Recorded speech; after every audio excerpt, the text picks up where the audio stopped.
Continuing lesson 8.5 on circumference, we look at workbook page 105, number 2.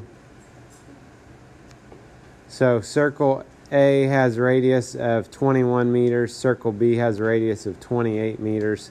Find the circumference of each circle in terms of pi. So this is what we were talking about before.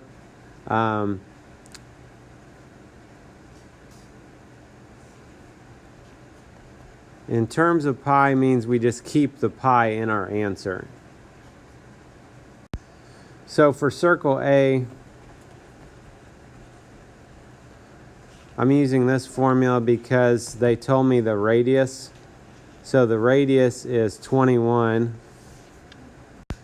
So like we talked about before, what we're going to do, we're just going to keep the pi there. All this stuff's being multiplied, so you can rearrange and multiply the numbers first. So 2 times 21 is 42, and we just keep the pi there. So in terms of pi, circumference is 42 pi. And we can do the same thing for circle B. Circle B, once again, they're giving us the radius. So radius is 28. So similar idea here. If we do 2 times 28 is 56, that would be 56 pi. It does tell us these are meters, so we could put meters on both of those answers as well. And again, we really maybe doesn't have a whole lot of meaning to us with the pi on our answer, but when it says in terms of pi, we just leave it with the pi there. We're saving the pi.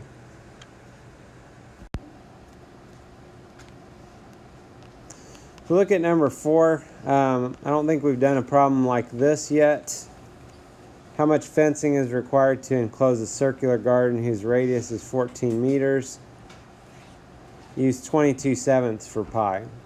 Okay, we've been pretty much either keeping the pi there or using 3.14.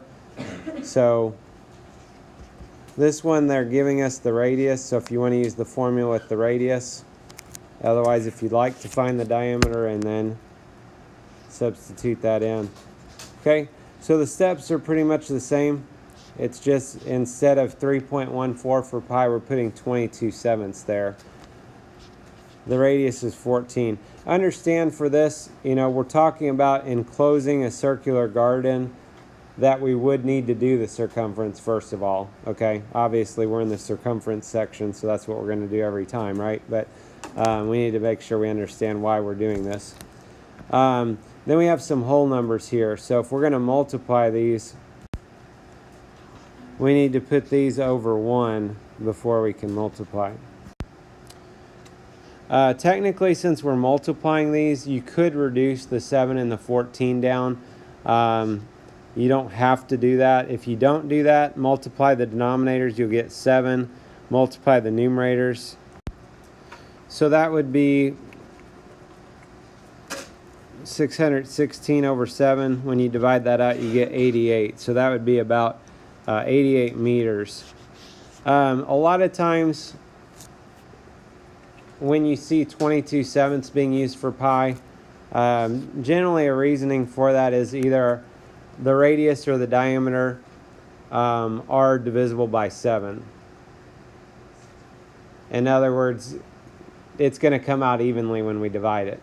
Okay, so that's kind of a reasoning for that. So, if you had measured around your garden and you're like, oh, it's a multiple of 7, you could just use 22/7 for pi. It'd be an easier way of calculating it maybe than multiplying by 3.14 if you weren't using a calculator especially. Number 6, how many flowers spaced every 4 inches are needed to surround a circular garden with a 200-inch radius? Use 3.14 for pi. Okay, so a couple things we're thinking about. One thing is we're surrounding this garden with these flowers. Surrounding the garden with flowers, we are going to be dealing with the circumference first of all. Notice they're giving us the radius, so if you want to use the formula with the radius in it, you can.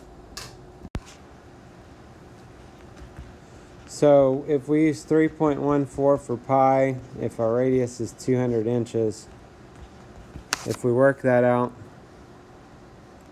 that's 1,256 inches. They rigged this up pretty nice, so that came out even.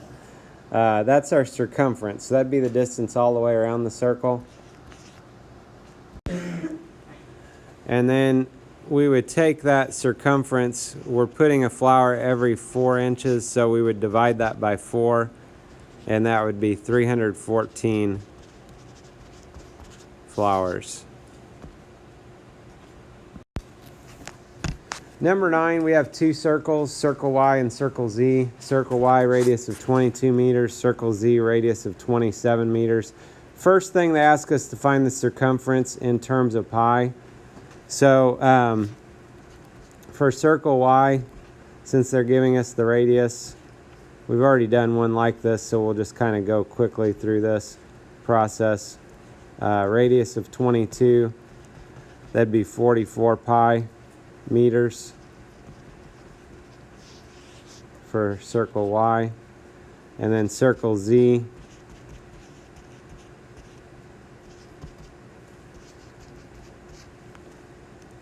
radius is 27, so 2 times 27, that'd be 54 pi meters. Okay, part B is why I was really doing this problem with you here. By how many meters is the circumference of circle Z greater than the circumference of circle Y? Use 3.14 as an approximation for pi. Okay, there's a couple ways to do this problem. One way is to use 3.14, find the circumference of both of them, and then subtract. The easier way is to subtract them in terms of pi first. One of them is 54 pi, the other one is 44 pi. If you subtract, that would be 10 pi. And if we're using 3.14 for pi, multiplying by 10, we just move our decimal 1 spot to the right. I didn't even touch a calculator. It's 31.4 meters is the approximate difference between their circumferences. So this gives you an idea of how to find circumference of a circle.